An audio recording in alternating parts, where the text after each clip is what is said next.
अब देखिएगा जो इम्प्रॉपर इंटीग्रल है उस इम्प्रॉपर इंटीग्रल की एक्सरसाइज 12A हम शुरू कर रहे हैं। इस एक्सरसाइज की खास बात यह है, इसमें जितने भी इंटीग्रेशन है वो इंटीग्रेशन 12th लेवल के वो इंटीग्रेशन है जिसको आप बिना किसी ट्रिक लगाए 12th लेवल पर जा करके डायरेक्ट इंटीग्रेशन करके आप उत्तर ज्ञात कर सकते हैं। तो इन्हें हम किसी टेस्ट से नहीं करेंगे, हम इन्हें वैसा का वैसा ही अप्लाई करेंगे जैसे कि 12th क्लास में करते थे। बस इंडेफिनिट जो प्रॉपर इंटीग्रल के रूल्स हैं वो रूल हम एक बार अप्लाई कर देते हैं। जैसे ये है पहला क्वेश्चन है, पहला question I is equal to है integration 1 to infinite dx upon root x. अब यहाँ पर देखिएगा अपर लिमिट में इनफाइनाइट आ गया है और लिमिट में अगर इनफाइनाइट आ जाता है तो वो improper integral of first kind बन जाता है। यह है improper integral of first kind. अब आप इसे ऐसे कर दीजिएगा, limit x tends to infinite 1 से x dx upon root x, limit x tends to infinite integration कर दीजिएगा तो ये हो जाएगा 2 अपॉन रूट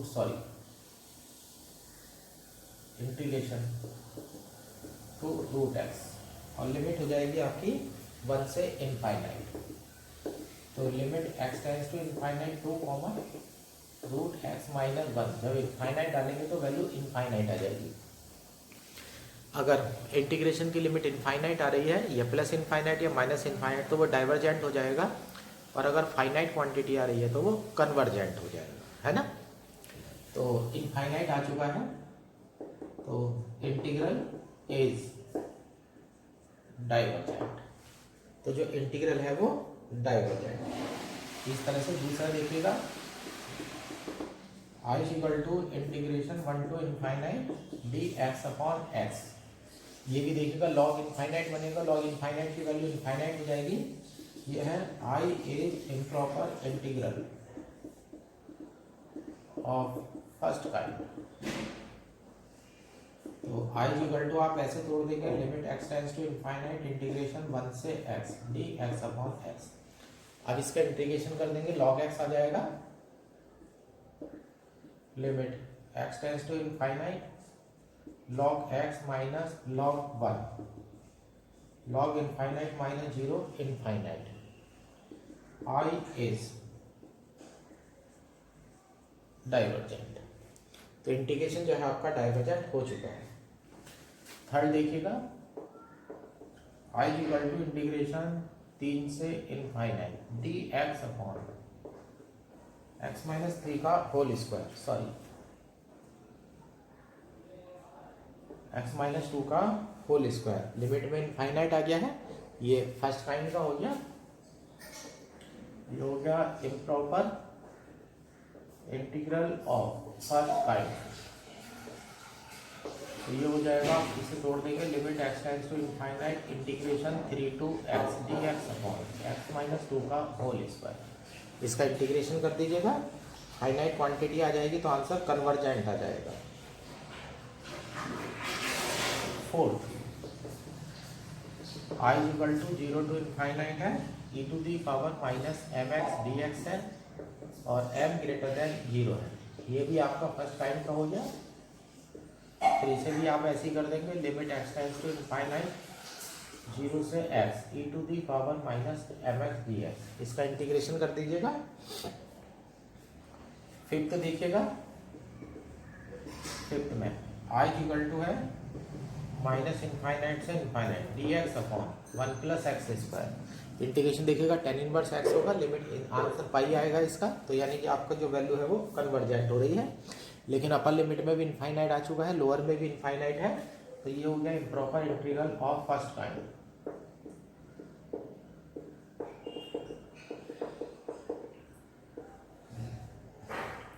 अब नीचे वाला भी इनफाइनाइट है और ऊपर वाला भी इनफाइनाइट है। आप इसे दो पार्ट में तोड़िएगा, ऐसे कर लीजिएगा, limit x tends to infinite integration minus x से कोई वैल्यू a डाल दीजिएगा dx upon 1 plus x square plus दूसरे में डाल दीजिएगा limit x tends to infinite, या ऐसे कर लेते हैं, इधर x1 डाल देते हैं, इधर x1 और limit x tends to infinite यहाँ x2 डाल देते हैं, a से हो जाएगा इनफाइनाइट a से हो जाएगा x2 dx upon 1 plus x square.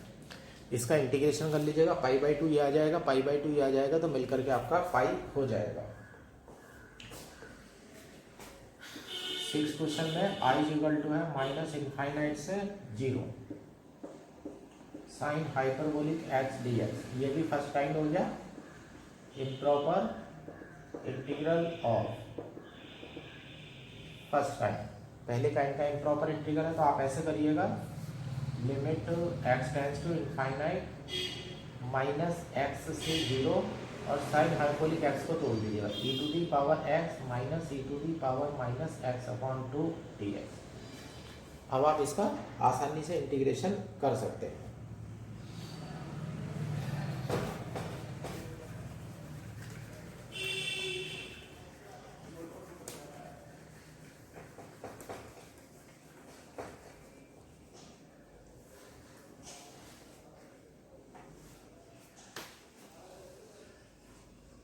Second question है i = 0 से इनफाइनाइट cos x dx, ये भी हमारा है improper integral of first kind. आप इसे ऐसे तोड़ दीजिएगा, limit x tends to infinite integration 0 to x cos x dx और limit x tends to infinite ये हो जाएगा sin x limit 0 to x, limit x tends to infinite sin x sin infinite. Integration की value sin infinite आ रही है तो sin infinite तो एग्जिस्ट नहीं करता है, लेकिन हम कह सकते हैं ये ऑक्सिलेटरी। अब देखो इंटीग्रेशन अगर फाइनाइट राशि आ जाए तो वो चला जाएगा कन्वर्जेंट में, इनफाइनाइट या माइनस इनफाइनाइट आ जाए तो वो चला जाएगा डाइवर्जेंट में, लेकिन अगर कोई निश्चित मान नहीं आ रहा और एक से ज़्यादा मान संभव है तो वो ऑक्सिलेटरी में चला जाएगा। अब कॉस इनफाइनाइट की वैल्यू -1 के +1 के बीच में कुछ भी हो सकती है, लेकिन डेफिनेटली नहीं बताया जा सकता कि ये वैल्यू क्या होगी, तो इसलिए इस इंटीग्रेशन का आंसर जो है वो ऑक्सिलेटरी होगा।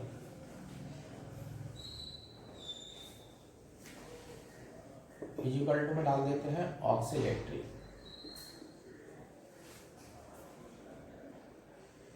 ऐसे ही है 8 question, i = integration 0 to 1 dx upon √x।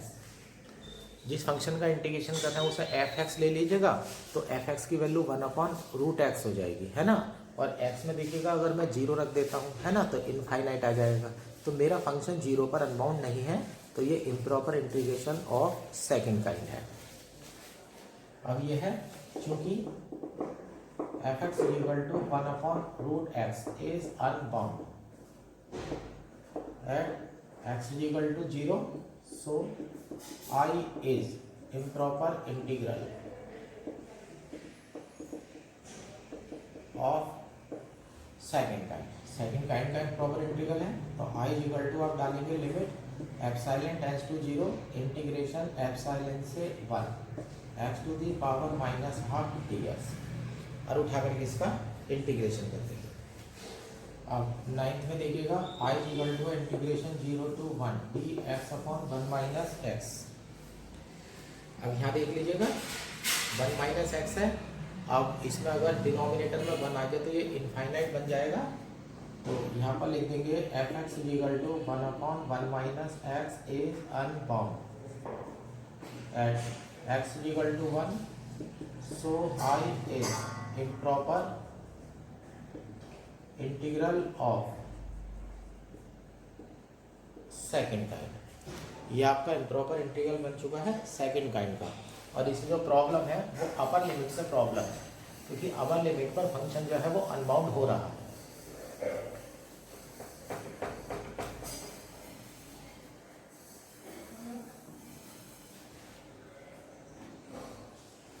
और बाकी से ऐसे तोड़ देंगे, अपर लिमिट पर प्रॉब्लम है तो i = आप लेंगे limit epsilon tends to 0 integration 0 से 1 - epsilon dx upon 1 - x। Integration कर दीजिएगा, माइनस का लॉग 1 - x हो जाएगा। अपर लिमिट पर अनबाउंड है तो माइनस एप्सिलॉन डालना है, लोअर लिमिट पर अनबाउंड है तो प्लस एप्सिलॉन डालना होता है। और ये देखिएगा 10, इसमें है i इक्वल टू -1 से 1 dx/x³। अब जो फंक्शन है वो 1/x³ है, इंटीग्रेंड जो है आपका 1/x³ है, जिसका इंटीग्रेशन करना है। और इसे जो प्रॉब्लम होगी वो 0 पर होगी और 0 इंटरवल के अंदर पड़ता है। तो यहाँ पर लिख लेते हैं f(x) equal to 1/x³ is unbound at x equal to 0 belongs to open interval -1, 1। So I is improper integral of second kind. ये सेकेंड काइंड का इम्प्रॉपर इंटीग्रल हो गया है ना। अब इसमें मुझे 0 सामने चाहिए, तो -1 से +1 जाना है, तो -1 से आप 0 जाएंगे और 0 से 1 जाएंगे। तो जो अपर लिमिट होगी उसमें 0 प्लस एप्सिलॉन होगा, और जो लोअर लिमिट होगी, सॉरी, अपर लिमिट में 0 माइनस एप्सिलॉन होगा और लोअर लिमिट में 0 प्लस एप्सिलॉन होगा। तो ये आपका हो जाता है, लिमिट ऐसे डाल देते हैं, एप्सिलॉन 1 टेंड्स टू 0 इंटीग्रेशन -1 से अपर लिमिट में जाना है तो माइनस एप्सिलॉन 1 dx/x³ लिमिट अब डाल देते हैं, एप्सिलॉन टेंड्स टू 0 एप्सिलॉन 2। अब 0 से 1 जाना था ना, तो लोअर लिमिट में प्लस करते हैं, तो 0 प्लस एप्सिलॉन करेंगे तो ये हो जाएगा एप्सिलॉन 2 dx/x³। और इसका इंटीग्रेशन करके आप वैल्यू निकाल दीजिएगा और आपका कन्वर्जेंट आंसर जो है वो प्राप्त हो जाएगा। अब आपने देखा क्वेश्चन जो है बिल्कुल सिंपल तरीके थे। ये क्वेश्चन वो थे जो 12th क्लास में पढ़ाए जाते हैं, है ना। तो अभी तक इसमें से कोई क्वेश्चन आता नहीं है, तो सिर्फ इंट्रोडक्शन के लिए था कि 12th क्लास के क्वेश्चन का जजमेंट जो है हम किस प्रकार से ले सकते हैं। अब हम मेनली जो है चैप्टर शुरू करते हैं। अब देखिएगा, अब टेस्ट शुरू हो रहे हैं।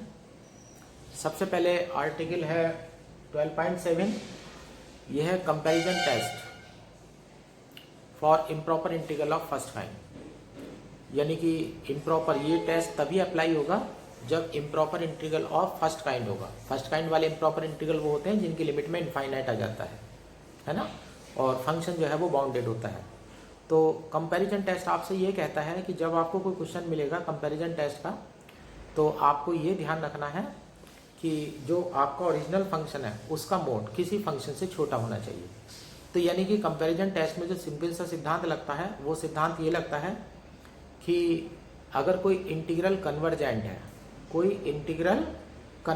है, तो उससे छोटा इंटीग्रल कन्वर्जेंट होगा, और कोई इंटीग्रल अगर डाइवर्जेंट है तो उससे बड़ा इंटीग्रल जो है वो डाइवर्जेंट होगा। तो आपको बेसिकली क्या सीखना है, कन्वर्जेंट से छोटे इंटीग्रल कन्वर्जेंट होते हैं और डाइवर्जेंट से बड़े इंटीग्रल डाइवर्जेंट होते हैं। दोबारा सुन लीजिएगा, कन्वर्जेंट से छोटे इंटीग्रल कन्वर्जेंट होते हैं और डाइवर्जेंट से बड़े इंटीग्रल डाइवर्जेंट होते हैं। अब यहाँ पर दो फंक्शन माने जाएंगे। जब कन्वर्जेंट की बात चलेगी तो लेस देन इक्वल फॉलो होगा, और डाइवर्जेंट की बात चलेगी तो ग्रेटर देन इक्वल फॉलो होगा। अब मैं क्या कराऊंगा, कोई भी टेस्ट अगर कराऊंगा तो उस पर बेस्ड ही क्वेश्चन कराऊंगा, जिससे कि टेस्ट थोड़े से क्लियर हो सके, है ना। अब ये देख लीजिएगा statement, let f(x) and y(x) are two function, दो फंक्शन है which are bounded and integrable in open interval a, infinite. ये आपकी लिमिट है। Let phi(x) is positive and mode f(x) less than equal phi(x) for f greater than equal a, then integral a to infinite f(x) dx is convergent and integral a to infinite f(x) dx is divergent। दो function f(x) और phi(x) लिए गए, और शर्त क्या है, f(x) का जो मोड है वो लेस देन इक्वल phi(x) हो गया। तो अगर phi(x) इंटीग्रेशन जो करने के बाद कन्वर्जेंट आ रहा है, तो आप डायरेक्टली कह सकते हैं कि वो f(x) का इंटीग्रेशन जो है वो भी कन्वर्जेंट होगा। उसी तरह से नीचे देखिएगा, अगर ग्रेटर देन होता है तो if mod f(x) greater than equal phi(x) है, then integration f(x) is divergent if integral phi(x) dx is divergent. तो यानी कि इस पूरे थ्योरम के स्टेटमेंट का, पूरे टेस्ट के स्टेटमेंट का सिंपल सा सिद्धांत ये है कि दो फंक्शन का अगर आप इंटीग्रेशन कर रहे हैं, एक छोटा फंक्शन और एक बड़ा फंक्शन, तो यानी कि बड़े फंक्शन का इंटीग्रल अगर कन्वर्जेंट हो रहा है तो छोटे का कन्वर्जेंट आएगा। अब उसका उल्टा बोल दीजिएगा, अगर छोटे फंक्शन का इंटीग्रल करके उत्तर डाइवर्जेंट दे रहे हैं तो बड़े वाले का उत्तर भी डाइवर्जेंट आएगा। यानी कि सिद्धांत कन्वर्जेंट से छोटा कन्वर्जेंट होता है और डाइवर्जेंट से बड़ा डाइवर्जेंट होता है। आइएगा इस कंपैरिजन टेस्ट के बारे में बात करते हैं। ये एग्जाम्पल नंबर 1 है।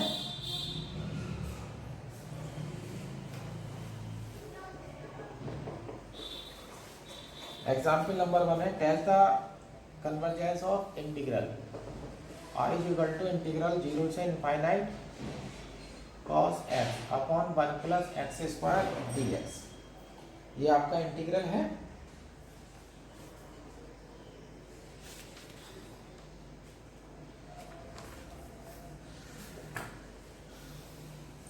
ये आपका इंटीग्रल है I is equal to 0 से infinite cos x upon 1 plus x square dx। इस इंटीग्रेशन को आप अच्छी तरह से पहचानते हैं, बीएससी सेकेंड ईयर में 4 ईयर में ये इंटीग्रेशन थे। तो यानी कि सिंपल पद्धति से इन्हें इंटीग्रेशन नहीं करा जा सकता। यानी कि पीछे वाली एक्सरसाइज में वो सवाल थे जो 12th वाले बच्चे कर सकते हैं, लेकिन अब जो वो इंटीग्रेशन है जो आप 12th के मेथड से नहीं कर सकते, उसके लिए या तो BSc second year BSc part 1 के गामा फंक्शन की या बीएससी सेकेंड ईयर के लाप्लास इंटीग्रल या फूरियर इंटीग्रल की हेल्प लेनी पड़ेगी। अब यहाँ पर आप देखेंगे कि किस तरह से हम इनके कन्वर्जेंट और डाइवर्जेंट की पहचान कर सकते हैं जबकि आप इंटीग्रेशन की वैल्यू ज्ञात नहीं कर रहे हैं। अब इसे फंक्शन मान लेते हैं हम एफ एक्स है, लेट ऐसे ले लीजिएगा f x is equal to cos x upon 1 plus x square. तो मोड एफ एक्स अगर आप लेंगे तो ऊपर हो जाएगा मोड कॉस एक्स और नीचे हो जाएगा 1 प्लस एक्स स्क्वायर। डिनोमिनेटर में 1 plus x square positive value है तो इसे मोड की कोई जरूरत नहीं है, तो ये हो जाएगा less than equal 1 upon 1 plus x square equal to मान लीजिएगा 5x और ब्रैकेट में लिख दीजिएगा mod cos x less than equal 1। तो ये वैल्यू जो है आपने क्या मान ली है, 5x मान ली है। तो कंडीशन फॉलो हो रही है आपकी mode f x less than equal 5x के। इस टू implies mode f x less than equal 5x। अब एफ एक्स का जो मोड है वो 5x के मोड से छोटा है ना, तो अगर 5 का इंटीग्रल कन्वर्जेंट हो गया तो कंपैरिजन टेस्ट के अनुसार छोटे वाले फंक्शन यानी कि एफ एक्स का इंटीग्रल भी जो है वो कन्वर्जेंट हो जाएगा। अब ये लेते हैं, चूंकि integral 0 to infinite 5x dx integration limit में अपर ऊपर इनफाइनाइट पड़ा हुआ है, limit x tends to infinite integration 0 से x 5x की वैल्यू डाल देते हैं dx upon 1 plus x square limit x tends to infinite. ये हो जाता है tan इनवर्स x लिमिट 0 से x limit x tends to infinite tan inverse x। तो ये हो जाता है tan inverse tan inverse infinite और वैल्यू आपकी आ जाती है π/2। इंटीग्रेशन π/2 बन चुका है, निश्चित राशि आ गई है तो कन्वर्जेंट आ गया।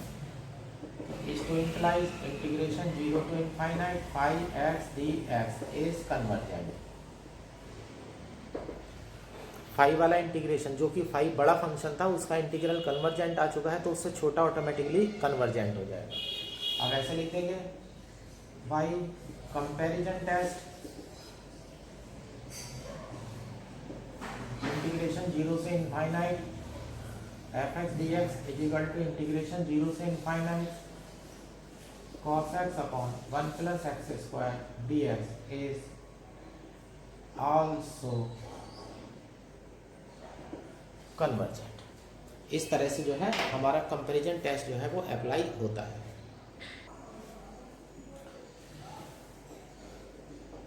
एक्सरसाइज 12b पर चलते हैं। अभी कंपैरिजन टेस्ट सिखाया है, पहले इसे निपटाते हैं। पहला क्वेश्चन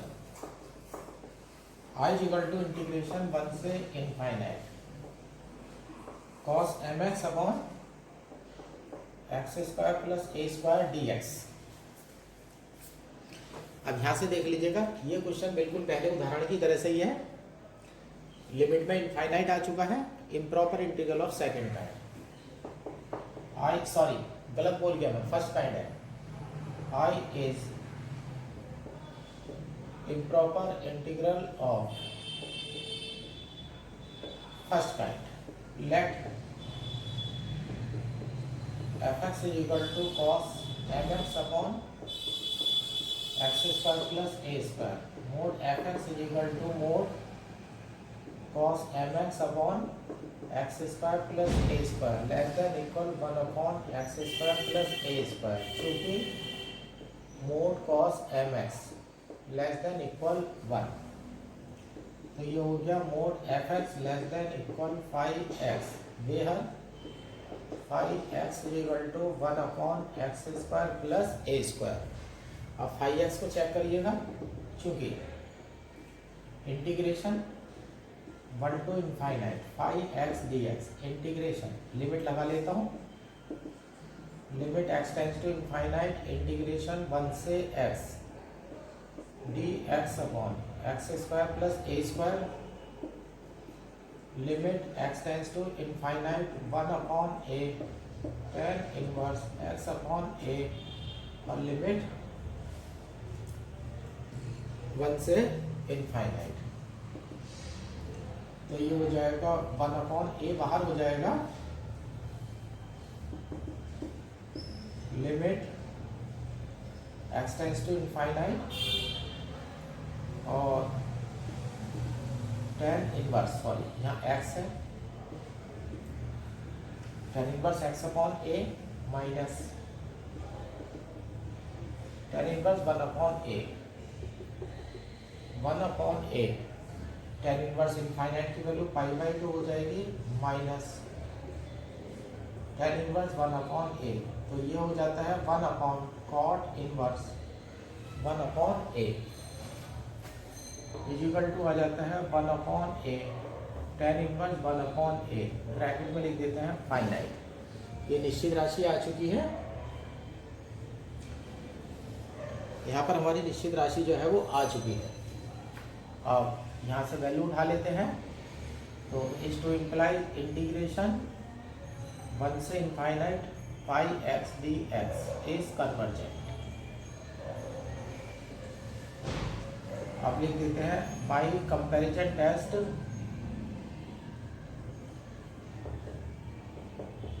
इंटीग्रेशन 1 से infinite fx dx is equal to I is convergent. 5 बड़ा फंक्शन था, उसका इंटीग्रेशन कन्वर्जेंट आ रहा है, तो उससे छोटे वाले का आंसर भी जो है वो कन्वर्जेंट में चला जाएगा। ये पहला क्वेश्चन कन्वर्जेंट का था, और ये थर्ड क्वेश्चन है कन्वर्जेंट का है। Third, I is equal to integration pi से इनफाइनाइट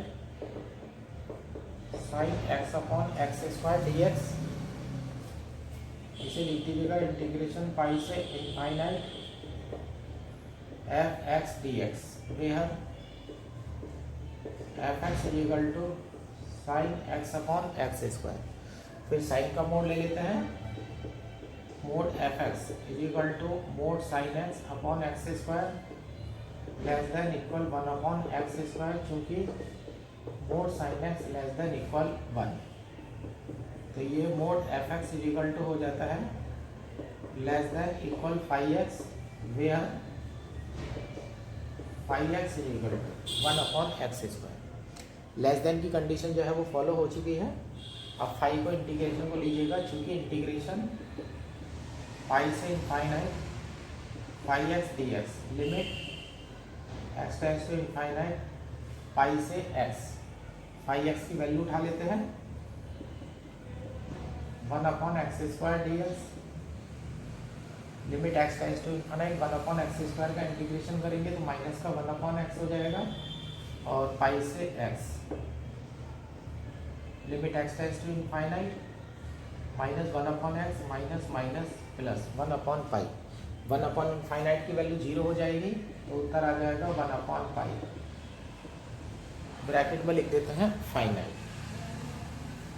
ये आपकी क्वांटिटी जो है ये फाइनाइट आ चुकी है।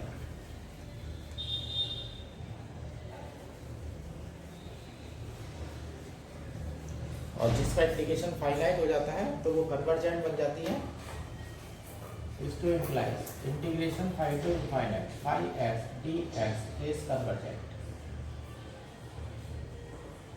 अब रिजल्ट लिख देते हैं by comparison test. Integration pi से infinite f x d x is equal to I convergent. इस तरह से आपने देखा क्वेश्चन नंबर 4। क्वेश्चन नंबर 4 जो है कंपैरिजन टेस्ट का है। I equal to integration 0 to infinite sine m x upon x square plus a square d x. ये होमवर्क है, इसे आप कंपैरिजन टेस्ट से कर सकते हैं। फिर और मैं देख लेता हूँ कंपैरिजन टेस्ट का कौन सा है।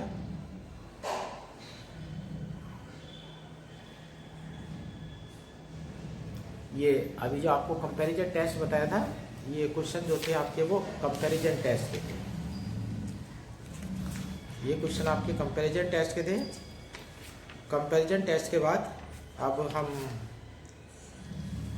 और अभी तो ये क्वेश्चन जो थे वो सिंपल थे, और अभी हम और चलते हैं।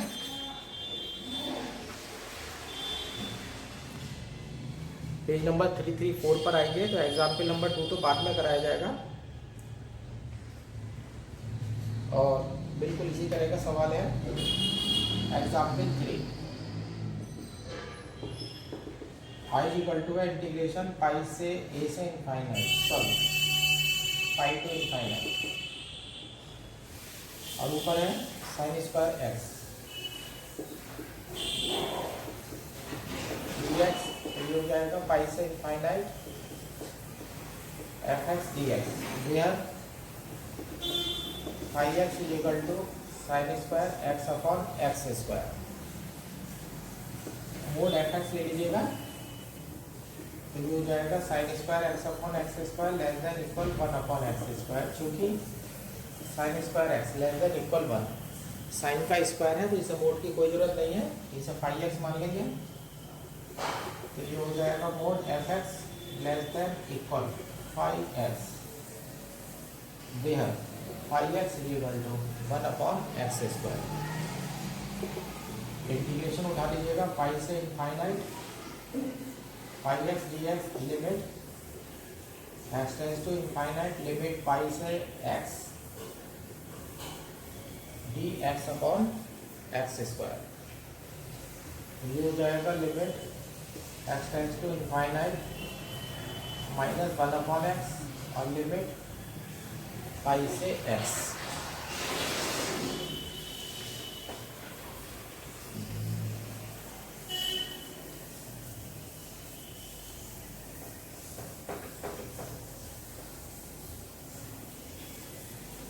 आपका लिमिट रखेंगे limit x tends to infinite minus 1 upon x plus pi, ये आ जाएगा 1 अपॉन पाई फाइनाइट। इस टू इम्प्लाइज इंटीग्रेशन पाई से infinite pi x d x is convergent by comparison test. Integration pi से infinite f x d x is equal to I is convergent. ये integration जो है वो कन्वर्जेंट हो चुका है।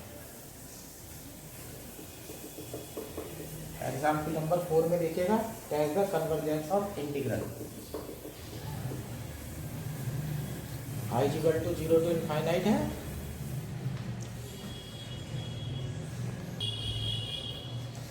या एग्जाम्पल नंबर 4 है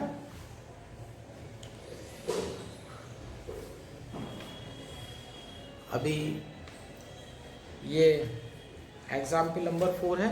एग्जाम्पल नंबर 4 में थोड़ी सी लेंथ आएगी, इसमें 2 पार्ट में तोड़ा जाएगा। एग्जाम्पल नंबर 5 भी वैसे एग्जाम्पल नंबर 4 और 5 दोनों कंपैरिजन टेस्ट के हैं, लेकिन इसका डिस्क्रिप्शन थोड़ा सा ज़्यादा होगा। तो अभी जो क्वेश्चन बताए गए हैं ये कंपैरिजन टेस्ट के क्वेश्चन बताए गए हैं जो बिल्कुल सिंपल है और इन क्वेश्चन को आप आसानी से कर सकते हैं। अभी एग्जाम्पल 4 और 5 जो है वो नेक्स्ट वीडियो में जो है वो एक्सप्लेन कर दिए जाएंगे।